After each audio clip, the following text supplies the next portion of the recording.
Shalom, everybody. It's very good to see your faces. I'm just trying to find you. One moment. Yes, now I can see your faces. Yes, lovely. Very good to see you. And we have a different trauma this week. It seems as if we've been moving from trauma to trauma. At first, there was a problem with the very overwhelming nature of Revelation itself. That's where we started. And the people in some way run away from the mountain of God. And they travel away from that place of too hot fires that were too hot. And then last week, they have a specific problem about going into Israel. And that had to do with trust. Emunah, that's the word that I'm translating trust. Emunah, not as faith in God, not as belief that there is a God or that God has been active in their story. After all, they've had plenty of evidence of that. But rather a trust in God. And the idea that we were exploring last week was that the trust or the lack of trust was not about whether God is powerful and whether God can protect them against the Canaanite enemy, whether they can possibly survive such an overwhelming confrontation, but rather trust not about God's power, but about God's love. That is, does God really love us, or does he, amazing thought, terrible thought, does he actually hate us? Discontents Hashem otanu hotzianu mi'eretz Mitzrayim. Right? The pasuk in the Torah that Moshe speaks to the people 40 years later, when he's reminding them of what happened, of the story, and when he quotes them as if this is what you really meant on that night when you wept so hysterically, that you didn't want to go and confront the forces of Canaan. What you said then was God hated us, and therefore he took us out of the land of Egypt. And we talked about rejection, we talked about difficult things. And now suddenly, there's a different language altogether. And I would call it a small group of rebels, right away at the beginning of the Parashat Korach, which we'll be reading here in Erotic Desire.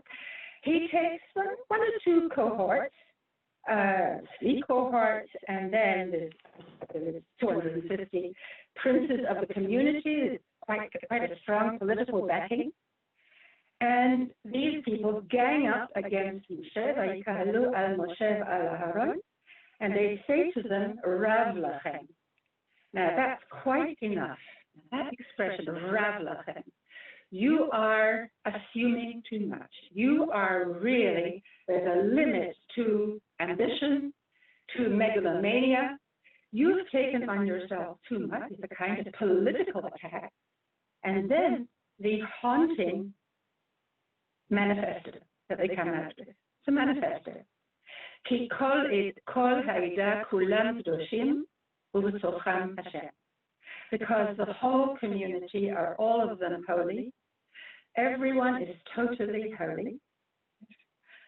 Not a one is less holy than anyone else, and not within the way that the Malbim translates this to give you a certain sense of the force of this rhetoric, is each person, every part of his body is as holy as any other part. It's that kind of claim. This is a nation that's simply compact of holiness. Holiness exudes from every pore, and every single one of them. So what's wrong with that? And God is in their midst. God lives among them, and that, of course, can mean that God is in residence in the Mishkan, which is built in the middle of the camp. So even in a choreographic sense, there's a sense that God is in the midst of the community of Israel. How could we deny that? Visually, it's exactly the way it is. Or you can simply say, and it's a much larger claim, that God is in the midst of the community, spiritually speaking, perhaps individually speaking. God lives with each individual, and therefore, why are you lording it over the community of God? And there is the very strong provocation that what Moshe has been doing is arrogating to himself powers and virtues and differences from everyone else that there is no ground for. And that's his way, in some sense, of bamboozling the people. And so he's got the people somehow to go after him in this hierarchical concern that he set up here. With not everyone is equal. And the claim is a claim, which certainly as modern and postmodern people, we can't be unsympathetic to, that everyone is equally holy. Everyone is equal, no one is more than anyone else, right? There's almost kind of a visceral response that we have to that. We don't even have to think about it. That's a dogma for us. But there is something about it, and that's sufficient. And they say, Madua titnatu, why are you lording it, raising yourself higher than everybody else? Then immediately Moshe hears what they say, Vayipol al panav. And Vayipol al panav, he fell on his face, is actually something that Moshe is doing over and over again in Sefer Bamidbar. It happens 4 times that we read Vayipol Moshe al panav. It's as if something about that gesture, a kind of collapse onto his face. He's got his face in the sand now. And what it suggests, I think, very specifically is that he has nothing to say in response. As if the manifesto of the rebels is unanswerable. In some way, it's a kind of double-bind situation. You know what I mean by that? How can Moshe deny the truth of what they're saying? That indeed everyone is holy, everyone is entirely holy, if you will. Although there's something already suspect about all those calls, the totality of it. Right? Everyone is completely holy. Why methinks the lady protests too much? There's a little over advertising going on here. And the accusation that Moshe has in some way invented a whole structure of hierarchy and of power among the people, that he's invented it for himself. And Moshe just collapses at that point and can't say anything. And then he gets up and he speaks to Korach. He starts addressing a speech to Korach. And then to Datan and Avivah. And I want to come back to this passage in a few minutes. But now I want to fast forward and go to the end of Korach's story. Not the end of the whole story of the rebellion, but the end of Korach's part in the story. Korach and his family and those who followed him meet one kind of end, and the others, the 250 princes, meet a different end. One lot are swallowed in the ground. You remember that terrible, something completely macabre. I want to read it with you now, or to tell it very quickly. The other groups are burnt in fire. And the 2 groups are annihilated, are physically annihilated, the ringleaders of the rebellion. A rebellion that apparently was going to be too successful. Now, I think it's all too easy to read this in an adversary way. I've never found a problem about that. In other words, it's very easy to read it with sympathy for the rebels and with really a sense of almost being devastated at what Moshe calls down upon Korach and his people. And so I want to read from the end of Korach's story. It's chapter 16 in the book of Numbers, in the Sefer Bamidbar, where there are Korach and Datan and Aviram. They come out of their tents with their wives and children, and Moshe then says, I'll read it in English, by this you shall know. In other words, this is going to be, if Moshe's case is right, he's putting as a wager now. He's going to demonstrate that he is right and they are wrong. It's going to be as clear-cut as that. One of those rare moments where somewhere the truth of a matter will appear. Very rare in this world. The truth of anything appears absolutely unequivocally. And I call that apocalypse. Apocalypse is the time, the end of days, when all will be unveiled.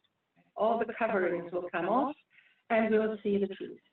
And there's, of course, a tremendous seduction in that.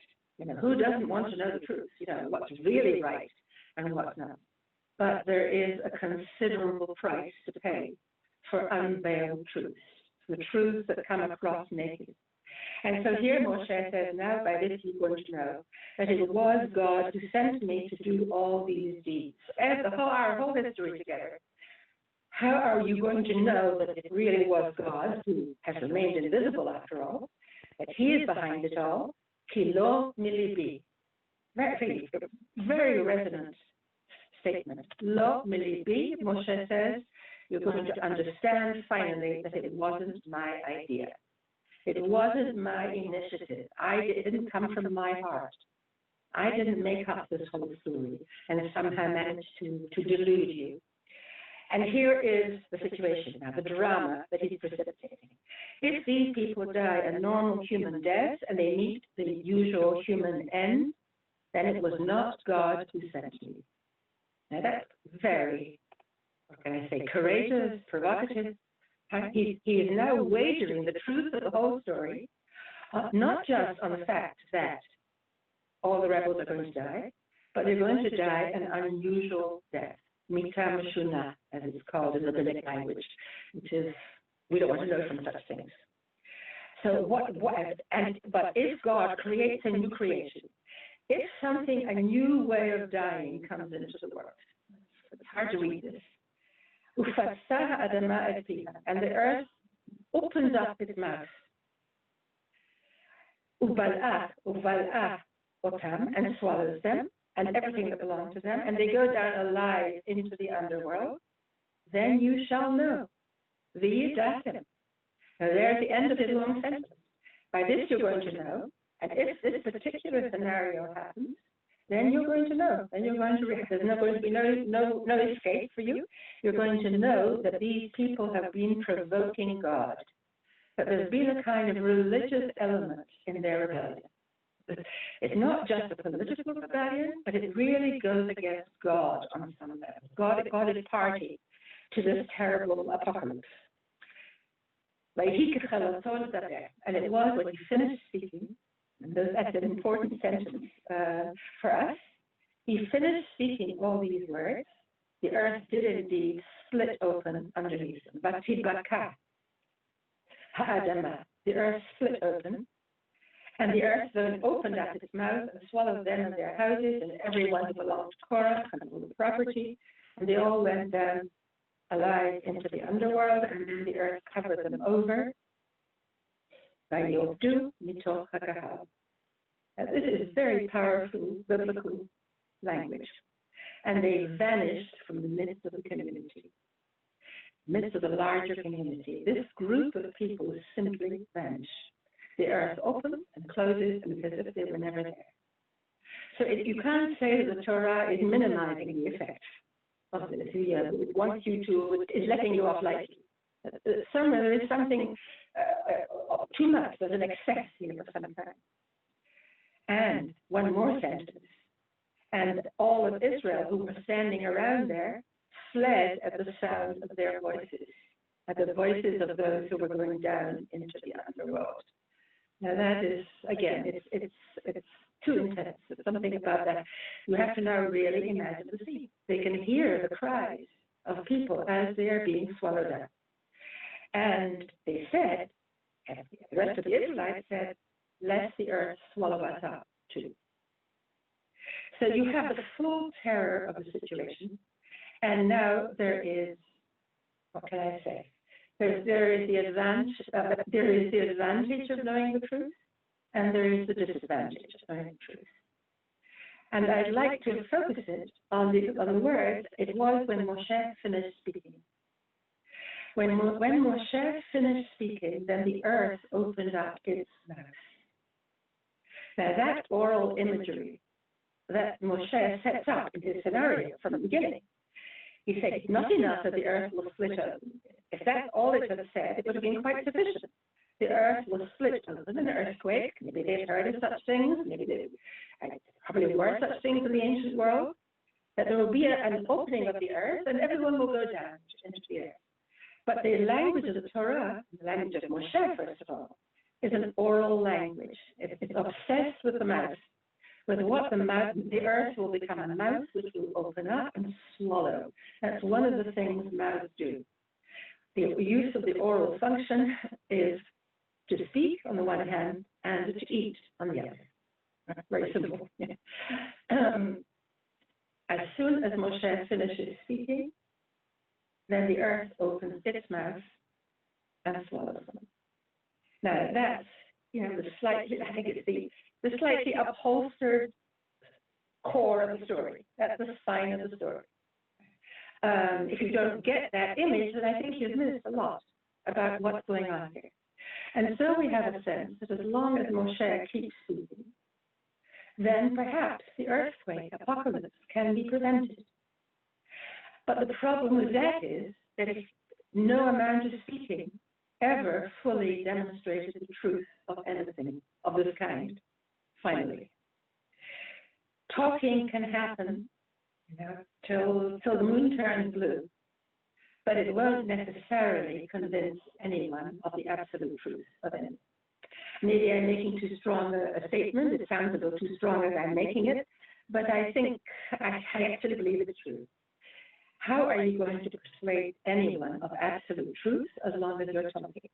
Once it becomes action, once it becomes violence, physical violence, in this case, the nightmare violence that the people have always been afraid of, yes, of a land that opens up, a land that eats its inhabitants. Wasn't that their fear, Eretz Israel? The fear of being eaten up, the fear of those who are faced by giants who could eat them up like grasshoppers. Right? That was the image. And the sense somewhere, when God reassures the people in the story of the spies, God says, or actually Caleb says, one of the good spies says, don't be afraid because they are our bread. Kilachmenu hem. What a strange image. We'll eat them up. They won't eat us. On some subliminal level, that was the terror of the situation. It's a terror lies on the infrastructure of does God love us, or is this a terrible plot somewhere to bring us to a terrible doom? Now here there's a specific group among the people, and there's the oral issue, the issue of language. Moshe tries speaking, but it doesn't do anything. And so that last resort is resorted to, and now the people know something. But they know it in terror, so that one can always feel halavai that they didn't have to come to this end. It didn't have to happen like this. There is something conclusive about what happens, the B'riyah Chadashah, as Moshe put it. There's something conclusive about this terrible fate that befalls the rebels. You don't expect that the earth is ever going to open up its mouth and let them go. That doesn't seem to be within the realm of possibility. And clearly, that's meant to be the effect. And so I want to suggest that there's something about the use of language. Moshe uses up all his words at this point. Yeah? He finishes speaking all these words. Korach very high. And the problem always had to do with words. That this whole story has to do with whether people can speak to one another. It's really as simple as this. Whether communication achieves anything. Is it possible for Moshe, for instance, to speak effectively to his people and have his people really hear him? So what I'd like to do now is, Ariel, if you put up the sources, we'll have a look at number 1 on your page. Yes. Great. Oh, we've got the Hebrew and the English. That's great. All these words, we're talking now about Moshe's speech to Korach after he gets up from the ground, from his despair. Moshe tried to appease Korach. Right? Now that's already an interpretation. If you read his speech, well, you could read it that way, but it's not necessarily so. It was a speech of appeasement. But you don't find that Korach responded with any word. Korach didn't say a word in reply. Now that for this midrash. The midrash is here unveiling something. It's revealing something to you through words. What it's revealing is what you may not have noticed, but it's there in the story, that Moshe speaks and Korach doesn't answer. And this suddenly becomes, for the midrash, a central motif in the story, that Korach doesn't answer. He doesn't move into the world of language. Why not? Because he thought, right, Korach was a clever person. That's one of the compliments that the sages, that the oral tradition pays Korach, that he was a clever person in his wickedness. And he said, if I respond to him, I know Moshe, that he is a very wise person, he's a great sage, and he will overwhelm me, yikapcheni, pikeach yikapcheni, wonderful play on words. He will overwhelm me with his words, right? I'll be at a disadvantage. He is a much better speaker than I am, and I'll find myself agreeing with him against my will, but I'll Korach. Now, Korach is imagining here a situation, it's a very human fear, the fear that we all know. If we're facing very clever people, then it may have happened to us sometime, based on experience perhaps, that we decide, I'm not going to answer. They can talk, but I know I'm going to get into trouble if I answer them. Somewhere he's better at speaking than I am. And what will happen is, it's described very cleverly here, I'll find myself agreeing against my will. Somewhere I'll agree with his point, and then afterwards I'll shake myself and think, yes, but I don't agree. How did he get me into a corner through his verbal skills? Now, of course, what's strange about this is, one of the things that's strange about this midrash, is that Korach thinks that Moshe is such a good speaker. Right? That's not the impression that we have of Moshe. Moshe is the one who was constantly complaining, right, earlier in Sefer Shmos, about how he's not a man of words. Lo ish devarim anachu. Kvad peh, kvad lashon, heavy of tongue, heavy of mouth. And the most deeply felt description of what it feels like to be in his mouth, aral satai. I have uncircumcised lips. I have a foreskin closing my lips, blocking my lips. I can't do that thing called dibur, speaking. And that's the threefold complaint and protest that Moshe made at the beginning of God's commission of him. Korach thinks he's a very good speaker. What are we supposed to think about that? But Korach doesn't answer him. He doesn't answer him here. He says, better actually, lo izakek lo. Izakek is quite an emotional word. It's a word that you find commonly in the Midrash. It means I shouldn't enter into a relationship with him. And it's sometimes used of a marital relationship or a sexual relationship. Here it's used of a verbal relationship. And maybe they have something in common. Now, that's going to be part of my argument, that just to talk to someone, to get into a conversation with someone, is quite risky. You will end up betraying your vulnerabilities. If you start talking, your weakness will show. And Korach is too clever to start talking, therefore. And Moshe then realizes that there's going to be no benefit in talking to Korach, and he moves on and he talks instead to just have Avivah. And here I want to just move very fast through the center part of the midrash. He doesn't have any better fortune with the seven Avivah. It's interestingly, they do answer him, and they answer in a way that is quite devastating. It's very sarcastic. But effectively, what they're saying is, they begin and end their speech, lo na'aleh. We are not coming up, meaning we are not accepting your invitation to come and talk to you.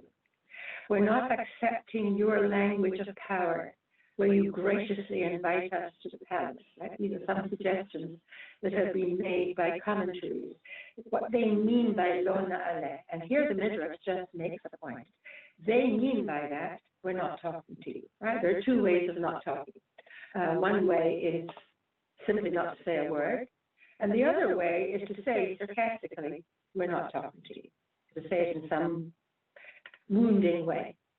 So they say, we're not going to come and talk to you, and here the Midrash comments, their mouths made them stumble. That's what happens with the wicked.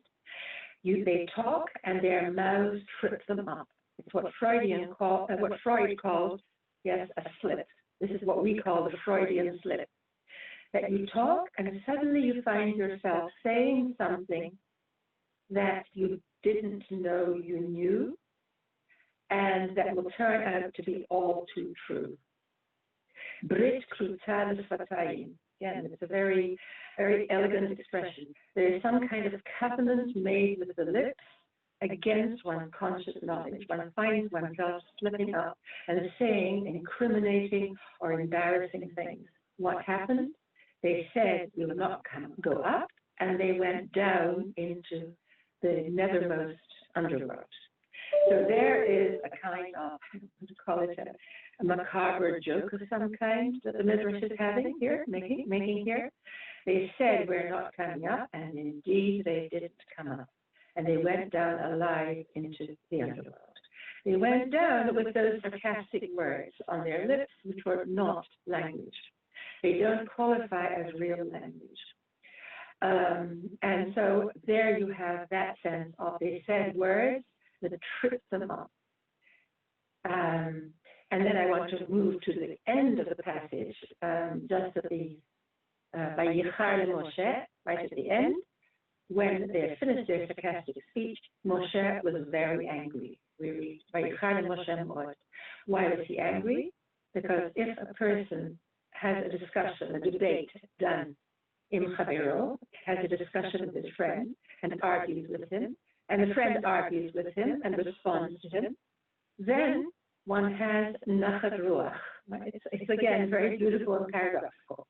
That you debate your friend and he debates you right back. That gives you a certain kind of pleasure. Nachat ruach. You're engaged in a vigorous debate, the kind of relief in a sense. Now we are doing something together. Zakuk, we're both of us zkukim echad l'sheni. But if the other does not respond, yesh lo sa'ar. If the other does not respond, then one has sa'ar. And sa'ar, distress, is how the Midrash is translating the words Vayichar Moshe. Vayichar Moshe. Moshe was angry. And that's something you find quite often, more than once, in the Midrash. In the Torah. When someone is described as being angry, the Targum, Rashi will translate that mitza'er. He was full of distress. That is, anger is just one facet. It really means to be heated up. Vayichar. He was heated up. He was agitated. Here, Moshe is very provoked and very, very upset that no one answers him. And that anger of Moshe, I think, is what is being picked up here in the Midrash in response to a certain way of speaking or not speaking at all on the part of the rebels, which is not language at all. Korach and the other rebels are not responding. And that's what makes Moshe so distressed. When the rebels first came and said, Kol ha'edah kulam kedoshim u'tocham Hashem, all this community are entirely holy, and in their midst is God. That is not really language. That is the language of, as I said before, something like an advertisement. It's a manifesto. It means I'm speaking and I don't expect you to say anything in reply. I'm expecting to overwhelm you with my words. How can you, after all, how can you reply to such a beautiful religious statement, which actually invokes the word kedusha, that everyone is holy? That's an argument that's now being used by the rebels for the rebels, that everyone is holy, and here you are coming, casting aspersions on our lesser holiness than you. That verse is translated by Rashi, we all stood at Har Sinai, and we all were subject to revelation. We all received, we all heard God's voice at Har Sinai, and that makes us all equally, totally, right? Holy, holy. That's the claim. Now, holy, holy, right, is a play of words that I'm perpetrating here. To be holy, holy, as soon as you enter into the totality business, you are, in a sense, blocking words. You're blocking language, which means communication. It means something coming back and forth. You are, in a way, armoring yourself. You're boarding yourself up. Even according to, you may be familiar with this wonderful midrash that Rashi quotes on the basis of their opening statement, that they came demonstratively, like a public demonstration, not only with that propaganda statement, but with a visual impact, that they, all of them came in talitot shekulo tchelet. Talit shekulo tchelet. They came wearing taletim that are all made of blue thread. Instead of having just one thread of blue in among all the off-white wool, what you have here is a total blaze of blueness, of holiness, as it were, blue associating another midrash with the color of the sea and the color of the heavens and the color of the throne of God, tchelet, blue-purple. Instead of one thread of that in amongst, right, discriminated, divided in some way, what you have here is a total wash of holiness. Oceanic blue, oceanic holiness. And that's what makes Moshe and Aaron fall on their faces, because the words are driven out of their mouths. There's no way to speak in reply to this. And Moshe, according to the Midrash, remembers, right, somewhere the memory comes back to him very fully about how he never could make them listen to him.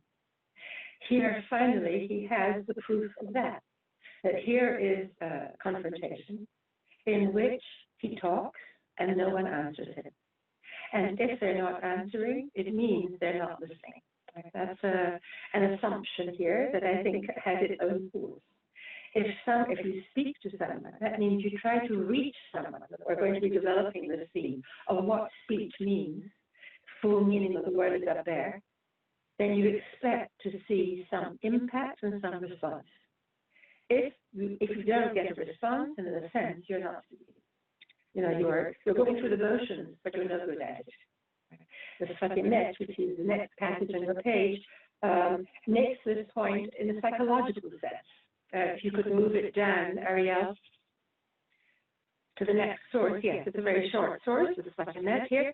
He simply, when he says, I'm of uncircumcised lips, I can't speak, what does he really mean? He means they're not listening to me, and so I am of uncircumcised speech.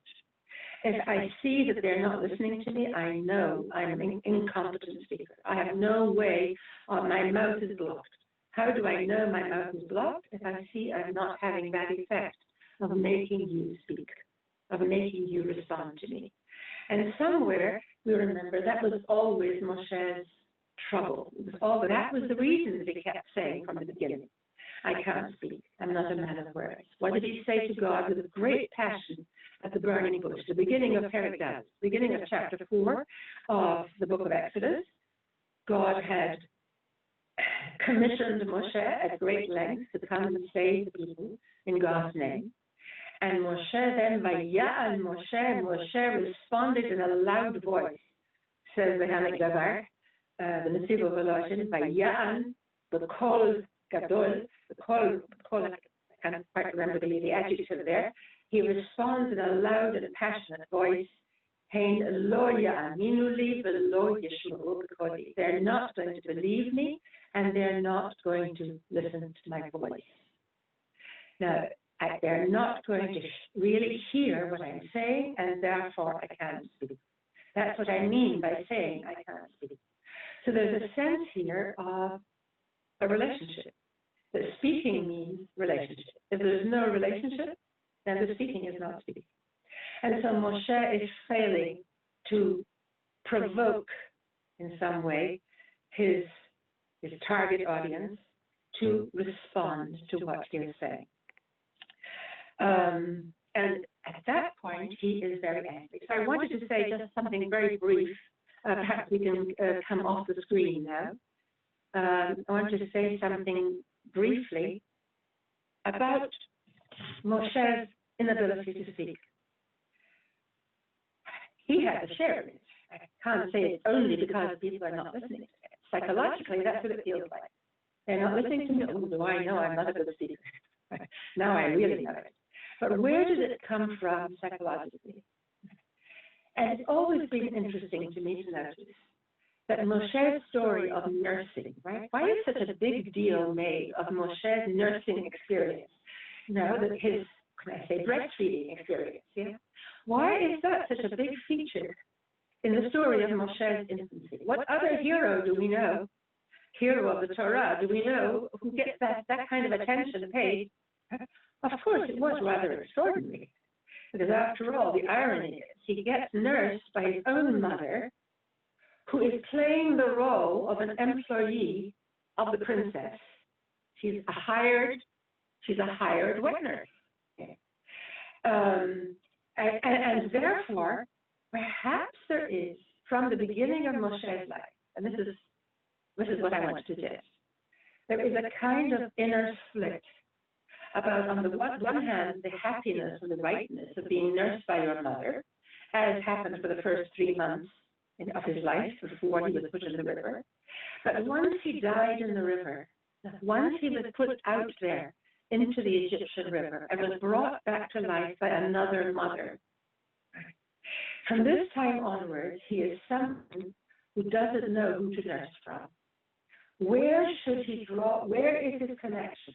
Where is he supposed to draw trust and a sense of being really alive from?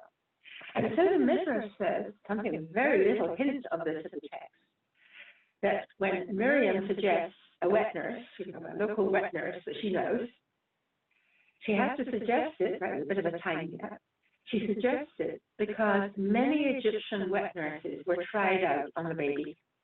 After all, you would expect that the princess has a whole, right, she has a whole retinue of wet nurses for time of need.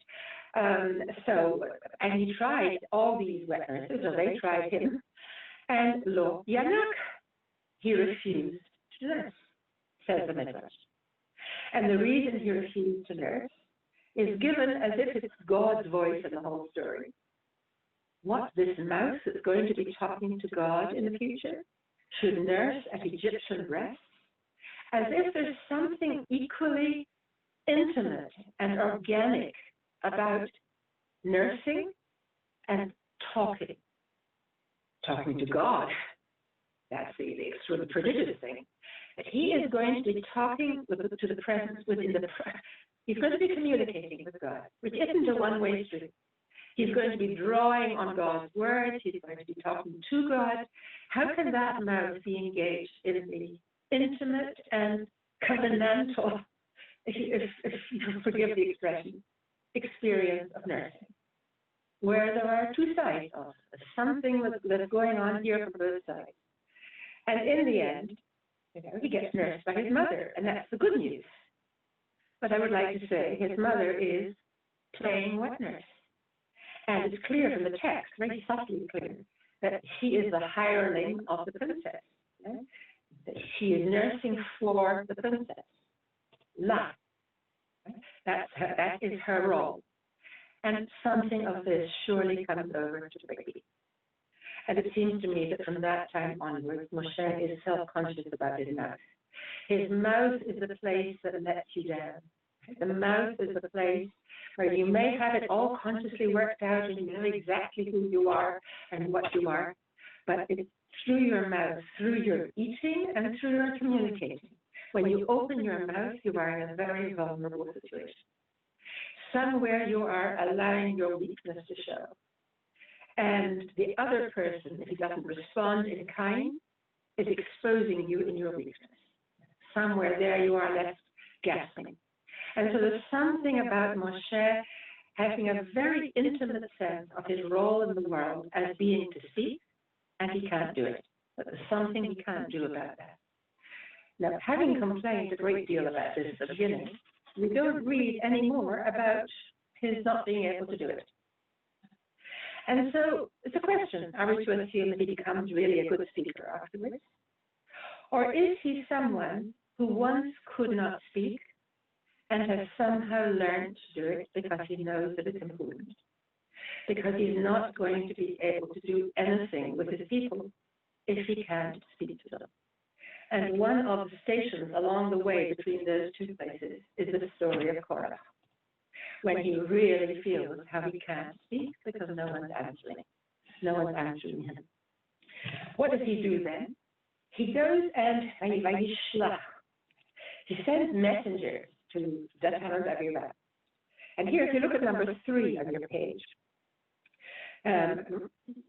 Rashi points out from the number 3. Yes, thank you. Yes, great.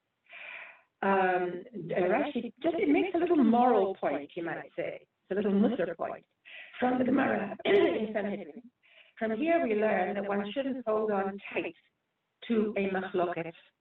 One shouldn't grasp on tightly to a dissension. I really translate it here, maintain a dispute. All right. Machloket as a dispute, that's going to be our subject now, because that's what we have with Korach. We have here a disagreement, a schism of some kind in the people. And usually machloket is used in a negative sense. That it's something that divides people in a terrible way, and perhaps in a fatal way. You shouldn't hold on, you shouldn't sustain a dispute, but look at Moshe. Moshe, even after he's been thrown into this catastrophe of the rebellion, nevertheless, he gets to his feet again, and he goes after the rebels. He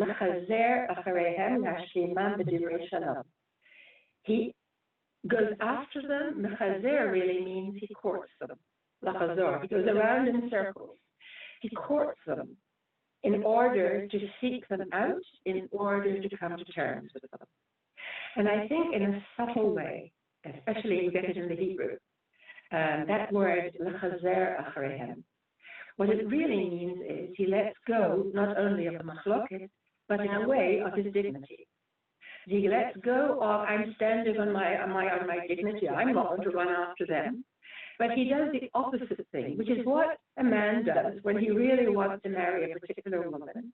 He won't stand on his dignity if she is not entirely enthusiastic. He will really try to court her. And that's the meaning of the word chizur. Chizur is, in a way, to let down your dignity and to run in circles around it and do whatever it takes in order to reach an agreement. And that basic act of bridge, of coming into a connection with someone else, right? Here it means the language of making peace in a time of dispute, but it has about it the underpinning of something that I would call erotic. There's an erotic desire in speaking.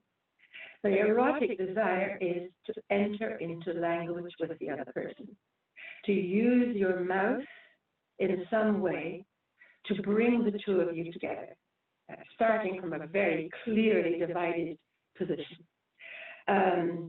Discontents, Avivah, in their way, as we've said, sarcastically, say we are not coming up to you. We are not coming up. We are not in any way responding to your invitation. And then they go on to say something that I don't want to spend a lot of time on this, but I do want to have a look at the Sforno, which is in number 4, the next passage on the screen. Yes, thank you. What they say, as they're being really very nastily, they're sneering at Moshe and casting all kinds of aspersions on him. They're saying, really, you just want to keep us here in the wilderness forever and ever, so that you could remain in power forever and ever. There are various interpretations of what they say.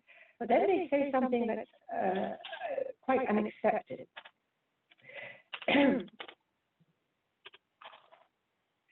They say, it's not enough that you took us up from a fruitful land, a land flowing with milk and honey, to bring us up into this terrible wilderness where we're all going to die. In a sense, they're telling the truth. That's exactly what's going to happen to them. All the adult generation is indeed going to die. You can't say they're lying. But what are they really protesting against here? And so they say, you didn't bring us to a land flowing with milk and honey, as you promised. but you did give us an inheritance of fields and vineyards. Now, obviously, the way you have to read it, it's obvious from text, is that the negative, you have not brought us up from a land to a land flowing with milk and honey, is supposed to carry over to the second part. You have not given us an inheritance of fields and vineyards. That's clearly the way one has to read. But number 4, the Sforna, makes a very interesting suggestion. Why is it put a little ambiguously here? The talent of Aviram are accusing Moshe of what? You are mocking us. You're playing with us. You haven't brought us to the land you promised us at all, and your words are as if you have given us an inheritance of fields and vineyards. You keep talking, for instance, about the mitzvot, the commandments that are dependent, the agricultural commandments that are dependent on being in the land. And you keep telling us you shouldn't consume the corner of the field and parts of the vineyard. You keep telling us, talking to us as if, ki'ilu, right? He uses the word twice, I think. You talk to us as if we were really going to have coming to inheritance of the land, and we're really going to have fields and vineyards. In other words, you're lying to us. You're plucking out our eyes. There's something about the way you use language which is deceptive. It's fictional. It's fictive. You are deluding us in the way you are, for instance, giving us the commandments. Now, on the face of it, when one reads this, again, if I'm being fair, I would have to say it's true what they say. That the way Moshe is talking about the commandments they will fulfill when they come into the land is in a way a kind of seduction. It's a way of saying, not you, but your children, you generally, you as a people will be coming into the land, and these are the commandments. Is that legitimate as part of a way of talking to people? To be a little bit loose with truth, a little bit loose with actual empirical truth. And here I want to make a rather strange claim, and that is that all dibur that really is dibur, in other words, it has about it something created, is as if. That there is about dibur a sense of, not of I'm just telling you exactly what is, not a photograph of reality, but what I'm doing when I'm talking to you is I'm creating a world. I think we can go off screen now for a little bit. Ariel? Yes, thank you. But actually what's happening is all language, I want to say, all real language is language that I'm saying is creative, is, I say, erotic. All real utterance, I'm quoting here from a wonderful book by Anne Carson, called Eros, Bittersweet Eros. All utterance is erotic. When one is really speaking, one is trying, so we say, one is trying to persuade. One is trying to create something through words. Otherwise, we would talk a minimal language. We would only have, a few factual, very limited, hard-edged words at our disposal, and we'd say, like that joke about joking, one of those Jewish jokes, about how two Jews are in a railway carriage and they're talking to each other, and so they really don't want to talk too much, so they say, well, number 48. And they both burst out laughing. Joke number 48, I know which one you mean. And the other answers back, well, no, what about joke number 23? Yeah. And it's done its job. You don't have to actually use language. You can just use the minimum sign language and make your point. Oh, that one. Okay. As soon as we use language, you are pulling the wool over the other person's eyes. But there is such a thing as doing it in a kind of common understanding that that's what we're doing. That we're not using mathematical language. And even mathematics is also a language. It's not simply a bald description of reality. It's an interpretation. An interpretation is never just an explanation of reality. There's always an added value of some kind. It's what I'm calling erotic. That's the added value. That somewhere there is yearning behind it. there is a longing for something. I want to get from here to there. I want to come across this screen, like, what a barrier. I'm trying to come across to you who are just pictures of the screen. Right? Normally, when one speaking, one has less of a barrier. Right? There is the person's flesh and blood in front of you, but nevertheless, it's a considerable barrier. And that erotic reach, Aristotle said, all human beings reach out to know. The attempt to know another person, the attempt to know things about the world, to have knowledge, is always a reaching out from the edge of one's being. Not just, I'm not just talking in an offhand way. I'm really at the edge of who I am, trying to estimate what can I say to reach the other, you, and to create something that the other can see or hear, however one wants to. And so the idea of creativity, right, in a sense, they are right. The rebels are right. And they don't want anything to do with that kind of language. They want a language that is totally defended against any outreaching, against any stretch, and any attempt really to persuade another person. And here, if we go back again to the source page, and here I'd like to look at some sources on the question of yes. A little further down, number six. Yes, Goraye. It's not translated, unfortunately. Description by the Maharal of what it is to be a Baal Machloket, to be someone who gets into arguments. A Baal Machloket is almost a professional Machloket person. It means it's a certain kind of character.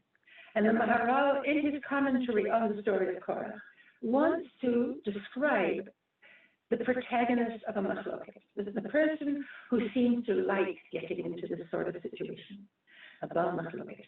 His special place is Gehinnom.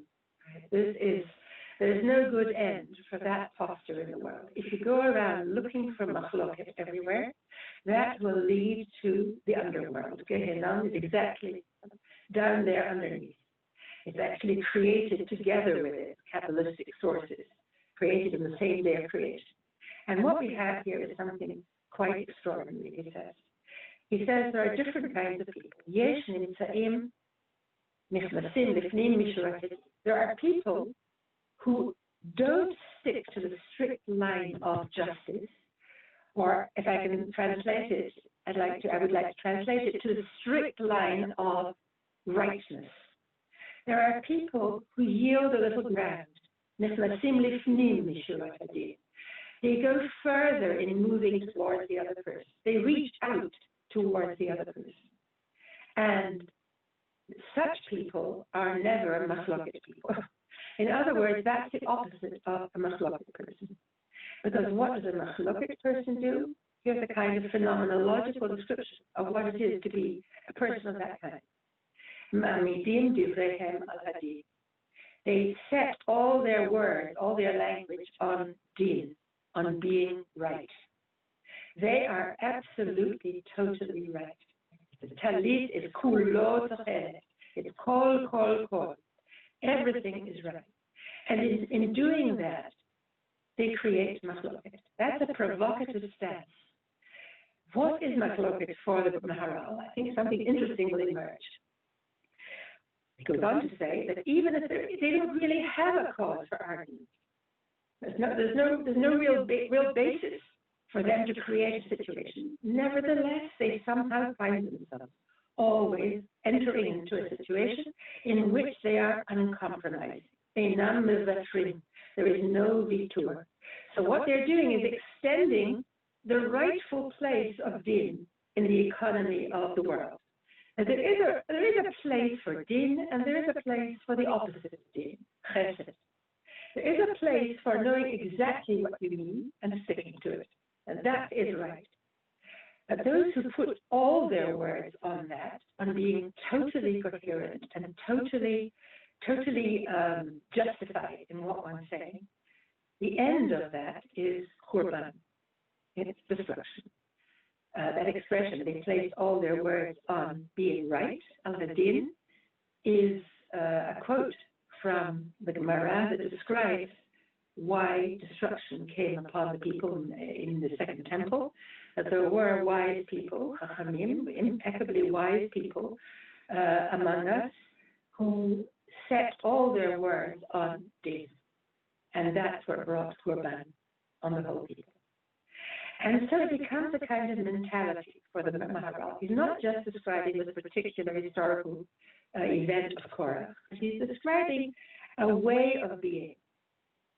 And he ends by saying again, if someone is in a situation of hakol din, everything is set on this being right, and there is no end to the destruction.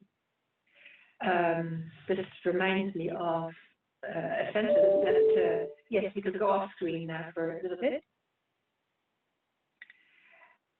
It reminds me of a sentence by G.K. Chesterton.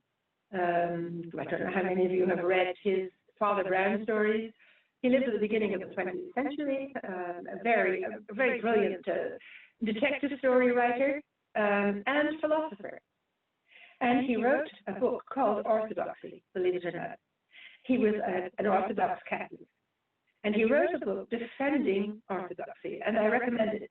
It's a really interesting, unexpected book for us in an age when orthodoxies of all kinds are really unattractive. Orthodoxy is, if you are young and with it, you don't really want to be Orthodox. I hope to understand the levels of irony in what I'm saying, but I hope you understand. And he defends, this is one thing he says here, the madman is not the man who has lost his reason. The madman is the man who has lost everything but his reason. Everything but his reason. That is the sexy liberal who questions everything, right?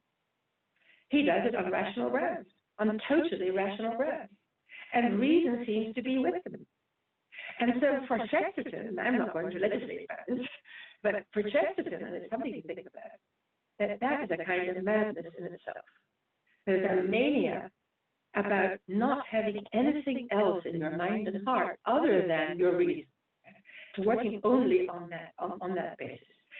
He adds here, his mind moves in a perfect but narrow circle. Right? If you make your circle of life, of speech, it's narrow enough, small enough, then you can make perfect sense and be perfectly coherent and mad.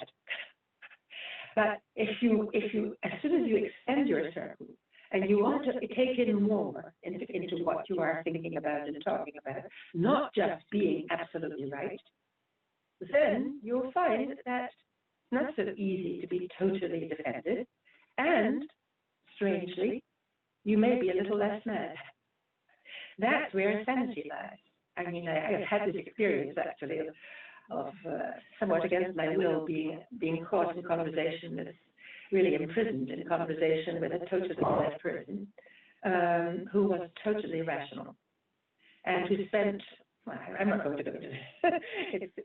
I can't tantalize you. This was a taxi driver who drove me from where I was staying in New York to Kennedy Airport. He had me at his mercy the whole trip, and he went on to expound some mad ideology of anti-Semitic, I can't even remember it. And I had to sort of sit there, and of course here is weakness in a very real sense. But what Chesterton is talking about here is how in fact, that madness can sound very coherent. All it takes is a certain kind of narrowness, being focused on something that doesn't allow itself to take in what? Difference, otherness. That there are other people who think differently, and that I can assume that you think differently from me. Yes. That's my first assumption. That's why Anne Carson calls her book Bittersweet Eros. Because the sweetness is the dream of we will be one. I will talk to you and you'll talk back to me, and we'll discover that we're totally in a common. The bitterness is but I will never manage to do that. Because you are different from me. It's as simple as that. And therefore, each one of you, each one will hear differently what I'm saying. The fact that we were all at Parashat Hashavua doesn't necessarily mean that we all heard the same things. And the Midrash is very aware of that. That this one heard that, and this one heard that. Old people heard different from young people. Right? It's no great chiddush. It's only a chiddush, it's only a new idea to those who are manically rational, who have a very sparse language in a way. They are not there to create worlds. They're there for something else, to confirm a world maybe, to have everyone sign on to a world. And so now to go back to the screen, I want to look at another very powerful discussion on what is machloket. And this is in a very different tone, very different mode. You may remember the Mishnah in Pirkei Avot that talked about machloket l'shem shamayim and machloket shelo l'shem shamayim. There are two kinds of schism. Right? Schism is a bad word. Two kinds of division between people. One is for the sake of heaven, one is not for the sake of heaven. And there is a good kind of machloket in that sense. So here what we have in number 7 is the Rabbi Nachman in one of his most powerful teachings, Siman Samach Dalet, talking about machloket as bechinot Briat HaOlam. That in machloket there is the possibility of creating a world. Without machloket, you can't create a world. So it sounds like that's a real stretch. What is he saying here? He is actually doing what he's saying.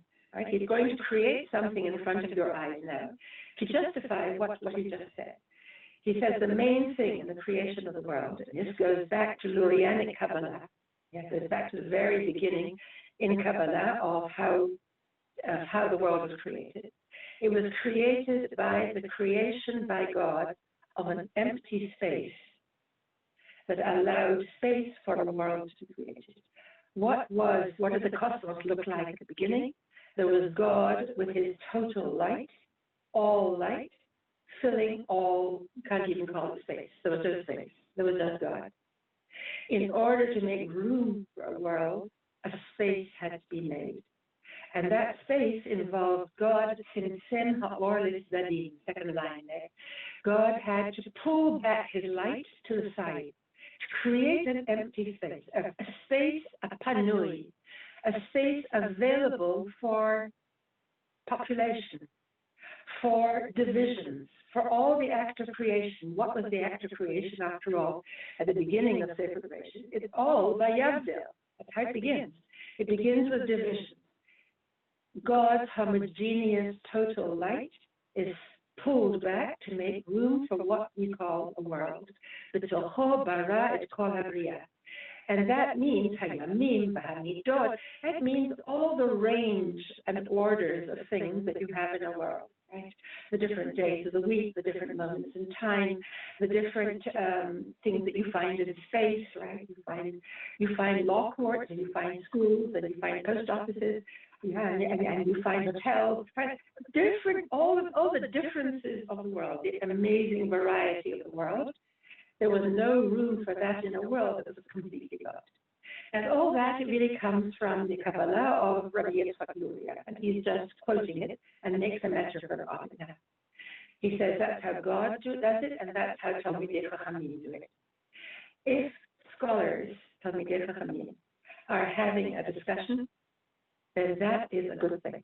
B'chilat HaMachloket, if they all were of one mind, then there wouldn't be space for the creation of a world. That's not a world where everyone is of one mind. It's only through machloket between them that they are divided from one another, and each one pulls himself back somewhat, and through that there is created between them an empty space. That's the creative space. That's the generative space. God created a world, and that's how scholars create a world between them. And all the things that scholars say, 33 lines from the end, all their talk, all their speaking It's really not about what they're saying. They're speaking for the creation of the world, for the sake of the creation of the world that is done through their speaking, through the space that they're creating between. In other words, what is the creative area?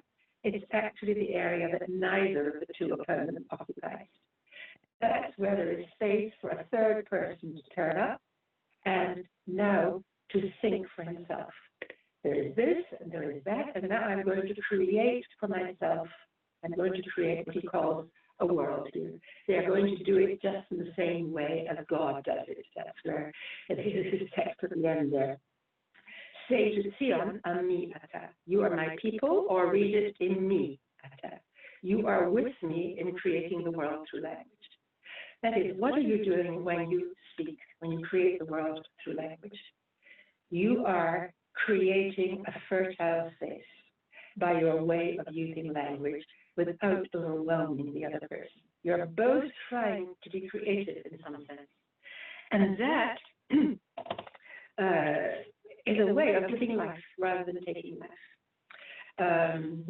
The Gemara in Chulin, we read, Ein ha'olam mitkayem ela b'shvil mi shebolem atzmo b'sha'at merivah. A wonderful statement that the world can't really exist. It can't go on being if it were not for people who pull themselves back, who put brakes on themselves when they're in the middle of an argument. Right? You know what that feels like. When you're in the middle of an argument, there's zealousness, right? There's a kind of passion of rightness that takes over and that leaves no space. Somewhere, I want to fill the whole world. Someone who's capable of using the brakes, that is to use language in a way that shapes a certain vision of the world, but leaves some space, that's called creating the world in a sense. And so, what can I say? Korach is here called, actually in the Zohar, and I somehow came across this passage in the Zohar. I don't remember it how, but it's essential to understanding Rabbi Nachman. Korach hikrish et briat ha'olam. Korach denied the creation of the world. Now that sounds again like a theological statement. That in some way he acted against God. He denied, he countermanded the creation of the world. When I read Rabbi Nachman, I begin to understand what the Zohar is saying. Rabbi Nachman translates the Zohar. Yeah. What he means is that Korach is against this kind of speaking. Korach will not come, he won't rise up into language, right? You go down into speechlessness. That's the going down movement. That's what the conspirators were doing, and that's in the end what they do. That was the macabre joke about the Freudian slip in that first midrash. Instead of going up into language, they're going down into silence. And going down into silence is to deny the creation of the world. I had a nice quotation from Walter Benjamin. He says, not about language, but about friendship. He says, friendship does not abolish the distance between human beings, but brings that distance to life. That is, let's say language, talk between people, doesn't abolish the distance. It may not even reduce the distance, but it brings it to life. And suddenly what you have is a sense between us, we are creating life as we are talking. I know that I have you all on lockdown now. I feel very bad about this. Here I am with your mutes on. And I mean it with all my heart when I say that it's very important to me to feel that you are actually answering me. And I can see it in your faces. I can see in your faces simply that you're thinking. Thinking is what we're talking about. People are hungry to think. People want to think. Yes. And when I have a thought, I want to share it, but not so as to put out your thought. On the contrary, I'd like to affect you with my thought, partly to convince you, and partly that you should have your own thoughts about it. You should have your own thoughts. Yes, but maybe this, maybe that. You remember things. Remember this. In other words, there's a world. There's a world. And Korach is against the world. It's a very radical way of putting it. But all the difference, the differentiality of worlds, of what's involved in having a world, he's against it. And one can understand it. There's a certain kind of purity, perhaps, to be gained. You know, if everyone thinks alike, you know, if things are smooth, you know, if you brush your hair and it's all going in one direction and there's no wildness and there's no electricity. But that's not a world. A world has electricity, has force in it. Then people talk to each other. They try in some way to create that live space. And now, one more radical source. We go back to the source page from the Me'er Shiloh, number 8. The Me'er Shiloh says about Korach, as we find written, Vayovdu. They vanished. Yes, they vanished from the midst of the community. That's what it meant to go down into the open mouth of the world. He vanished. Who oved? What does that mean? That Korach, in some sense, had never really developed his own humanity, his own selfhood. He was in some way a non-person, right? To be or not to be. Avad. What is that? It's a person like Korach who looks on the surface as if he is quite immaculate. He speaks a virtuous language. He speaks a democratic language. What could possibly be wrong with him? But there is somewhere deep down, radically in him, there is chisaron. There is an imperfection, right? An incompleteness of some kind. And the problem is not that he has the incompleteness. The problem is that he's not aware of his incompleteness. His chisaron is simply invisible to him. And if it's invisible to him, he is then truly oved. He is then really gone. In a sense, he has never started living. He has never really made his appearance in the world. Because the meaning of being in the world is that one has a chisaron. That's the argument the Me'er Shiloh wants to make here. And it's a very profound argument you'll find in one form or other in many Hasidic texts. That constitutive, what makes a human being, is the chisaron. It's the weakness, it's the gap, it's the crack. Something that's not totally coherent, that's not totally self-possessed, and that therefore reaches out somewhere beyond one's conscious, coherent self. It means that we reach out to other people in some way for help, that every time we talk to someone else, we are talking in a way from our weakness, we are talking from our feeling of incompleteness. That without you, my thoughts are incomplete. And that's the basis of that dibur that we're talking about here.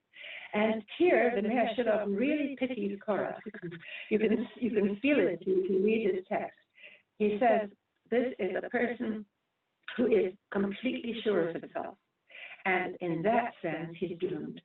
Lazehu oved legamri. He's completely not being, because he can't reach to his chisaron. He can't make it real to himself. And in that sense, then, now he opens up some hope. He says, now, meantime, before somewhere he has had revealed to him some kind of really profound self-clarification, he is oved. He really is a non-being. But in the future, here's suddenly an unexpected optimism. The Me'er Shiloh, in some sense, likes Korach. He doesn't think he's really I can't think of the right word. He doesn't think he's a lower form of humanity.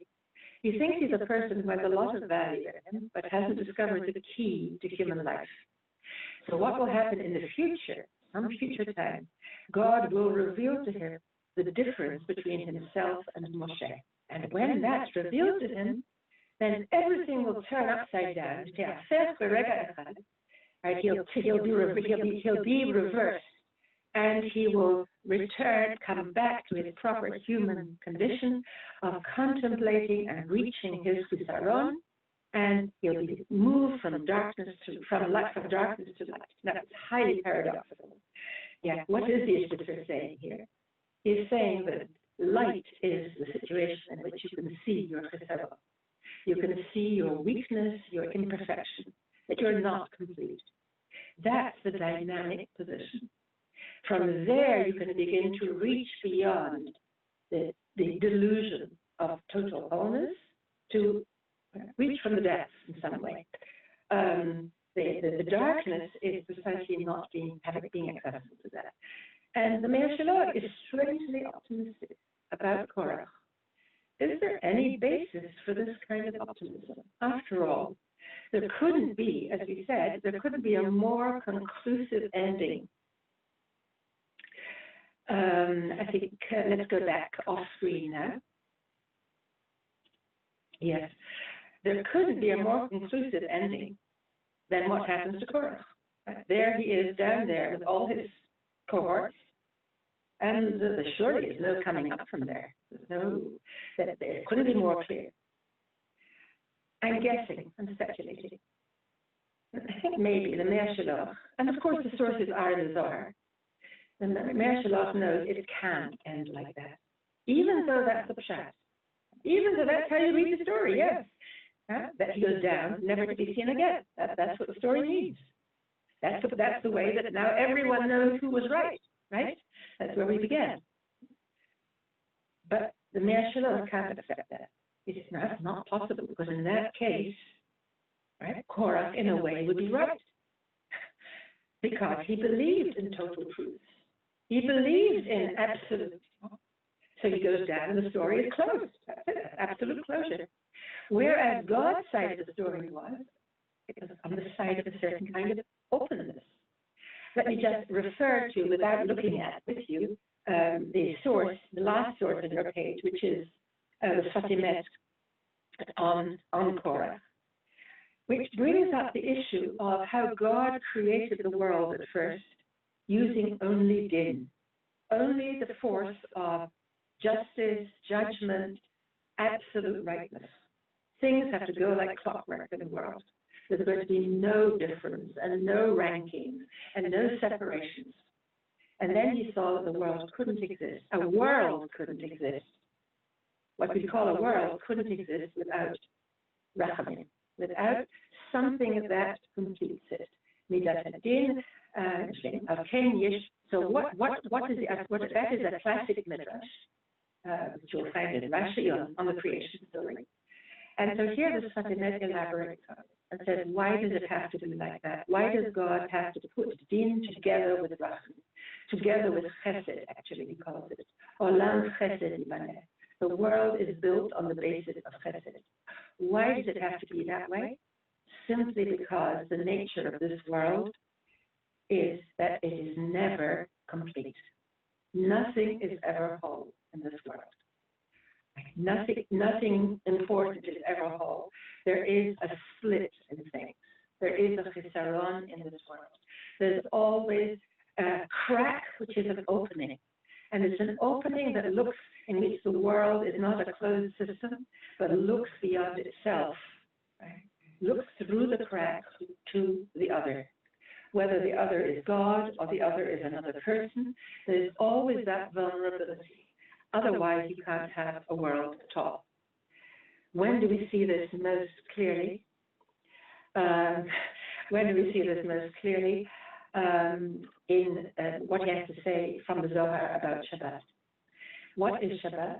Shabbat is the moment where when Shabbat comes in, when we reach the end of the 6 days of the week, and we reach the gemar of that, we reach the closure of that. And what is that moment? That's the moment when the mazikin were created, when the destructive demons were created. That is, carry the law of this world to its conclusion, right? All the divisions and all the arguments that fill the world. Then what you have is raging demons at the end. I like to say that in some Jewish houses, many Jewish houses, the moment just before Shabbat comes in, you can really witness the Mizikin. You can witness how everything is in chaos. And then what happens? Suddenly, that vessel that has a crack in it becomes a vessel that can hold blessing, because there is a movement then into Shabbat, and Shabbat comes and takes all that brokenness and gives us an experience of a certain kind of wholeness. But that can only be done by experiencing the potential chaos of the world. And that's the meaning of the Pi Haaretz, he says at the end, the mouth of the earth that opens up to swallow Korach, and was also created on the same day, just at the time as twilight, that twilight time between the world and then Shabbat. What was the problem with Korach? And the Discontents says what we have said in a just slightly more effusive way here. He says, Korach wanted to behave only on the basis of din, of completeness, of totality, and then the rage of the underworld rose up against him.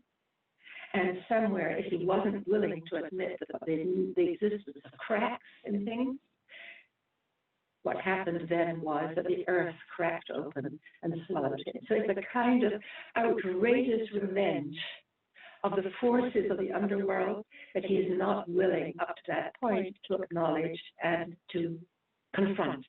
And somewhere the world takes a terrible revenge on him. You may remember, of course, Leonard Cohen's famous anthem, ringing the bells that still can ring, forget your perfect offering. There is a crack in everything. That's how the light gets in. That's Leonard Cohen. There is also the Irish poet W. Yeats, for nothing can be soul or whole that has not been rent. And this is spoken by a mad woman to a bishop. And his summary here is the madness which has a kind of sanity, has a kind of, I would say, Jewish sanity to it. This is Hasidic sanity. That only once one has been rent, one has been torn, one recognizes the gap, the weakness, the splitting open in oneself, and reaches beyond it, then perhaps there is the possibility of experiencing something whole. And so I'd like to finish in the 5 minutes that we have now in the happy ending of the story. You didn't know the story ends happily, did you? The pshat of the story is very clear. There is total closure, down you go, that's it, the earth closes after you. But there is another story. And the story is raised, first of all, in a question in the Gemara in Sanhedrin. The question is, Atidin la'alot, or inan is Atidin la'alot?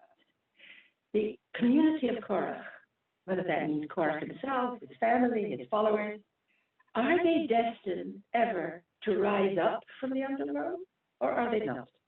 And that becomes a serious question discussed in the Gemara. There are those who think not, and there are those who think yes. So suddenly a possibility opens, there's a crack. Suddenly there's a crack in that ultimately closed surface. Maybe there's room for talking, maybe there's some room for talking still, the mouth can open. And then we notice, a few chapters later in Sefer Bamidbar, in a genealogical passage, we read, talking about this story, Uvnei Korach lo metu. You should know that the children of Korach actually didn't die. And that's a kind of half pasuk with no end to the pasuk. And normally the structure of a pasuk is an etnasa. There's like a semicolon in the middle, and then the responding other half. That's a perfectly framed pasuk. This is an imperfectly framed pasuk. B'nei Korach lo metu. So it's left hanging in the air. What? I thought everyone went down to the ground. But then I remember, after all, aren't there, I think it's 8 Mizmorei Tehillim, 8 psalms that are credited to the children of Korach. And if all his children went down into the underworld, how could they ever be created? How could they be created in the form of music, particularly? And here then we have this statement in the Gemara, which Rashi to some extent quotes actually on his commentary, He says, yes, they went down, but what happened? It's like science fiction. There was nitbatzer lahem makom b'gehinnom. There was set apart for them, equipped for them, prepared for them, a special place in Gehinnom from which they said Shirah. What are they doing down there? They are creating a world. It's not a world of Dibur. That's too late for that. But what you have here is, in a way, even better, because it allows some space for their excellence, for their unqualified quality, as if in some way they're given a certain measure of understanding of who they are at the end. That what they do is they burst into song. That there they are down there, singing thoughts, singing experiences that in this world could find no outlet. That somewhere, and that somewhere is the meaning of Al Yashir Moshe, a passage in Fatimet, that talks about how at some point in the future, the song that Moshe didn't manage to sing by the Red Sea, that was a limited song. Vayomru lemor, they said what could be said. They said what the words, music that was available to them within the world. But at some point in the future, there will be a possibility of recognizing the gap, of recognizing that, that I haven't found a way of breaking through my perfection and opening up from there into that different form of expression that's called Shirah. And Shirah then would be the expression of the excess. That's how Fatimet puts it. That there is something there that is more than yoter. It's something more than can be expressed in this world. So maybe we have in Korach a kind of frustrated, suppressed spirit who can't find himself in this world. And in some way, in the end, dooms himself. But from that place, there is that loophole. There is that opening. From the place of feeling really shut off from the world and without a way of creating worlds, suddenly there is what we call Shiva. What we call, I think I'm thinking more of music than of the words. In other words, that song without words, in a sense, that rises up at moments where one does recognize Pisaron. There's no Shira without melancholy, I would say, without recognizing limitations. And yet the Shira in itself has about it something total. As it comes, that is more total than words. It's more a sense of really plumbing the depths. So I don't know who really wins in the story. I don't think it's a matter of victory, but I think it's an extraordinarily charitable move. It's really a kind chesed move on the part of the sages in the Gemara and then Hasidic masters to seize on this moment of total closure and know that that has to be interrupted. Right? That you can't have that total damnation, which is somehow so important for certain ideologies. You can't have that. It simply doesn't work in our economics and our way of thinking of things. And that there has to be that crack through which the song can come. Thank you. Does anyone have a question? So, Avivah, this is the time. If anyone wants to write a question down, a quick question, we have a few minutes. We can take maybe one or two. And, okay. And if not, I'm just going to invite you all in the meantime to join our next lecture, next shiur with Avivah Zornberg on Thursday at 5 p.m. So same day, same time in another week. Avivah, I don't see any questions, so let me say, yeah, I just want to give you the opportunity. Can you hear me? Yes. Can you hear me?